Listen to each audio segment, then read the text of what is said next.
جس پہ میں نے حجاب کی بات کی، کوئی ایسا ہے جسے طور پہ بلا کے بات کی، کوئی ایسا ہے جسے سامنے بٹھا کے بات کی۔ تو نبی سارے مرتبے میں برابر نہیں ہیں، فضیلتیں ہیں، کسی کو تھوڑی ملی ہے، کسی کو زیادہ ملی ہے، کوئی ایسا ہے جسے سب کچھ دیا ہے۔ تو فضیلتوں میں انبیاء برابر بولیے نہیں۔ اگر پھر راتوں کو دیکھ لیں، راتیں بھی ساری برابر۔ جمعرات کی رات برکت والی رات ہے، پھر شب قدر ہے، پھر شب برات ہے، شب معراج ہے، شب عید ہے، شب عرفہ ہے۔ تو ہر رات کا اپنا اپنا مقام ہے، دن بھی برابر نہیں۔ جمعہ کا دن عید کا دن ہے، جمعرات کا دن ولیوں کا دن ہے، پیر کا دن میرے مصطفیٰ کا دن ہے۔ تو دن بھی برابر بولیے، شہر بھی برابر نہیں۔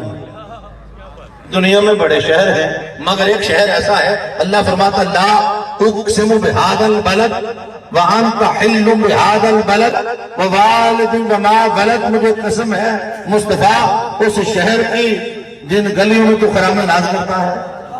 تو اللہ نے قرآن میں ایک شہر مکہ ہے اس کی قسم اٹھائی ہے۔ تو پتہ چلا شہر بھی برابر، مہینے بھی برابر نہیں۔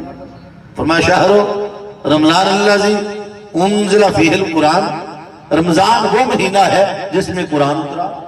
تو رمضان کے مہینے میں قرآن اترا، اس سے باقی مہینوں پر فضیلت عطا فرما دی۔ اور پھر فرمایا انا انزلناہ فی لیلۃ القدر، ہم نے قرآن کو شب قدر میں نازل کیا۔ ایک رات کی عبادت 1000 مہینوں پر فضیلت عطا فرما دی۔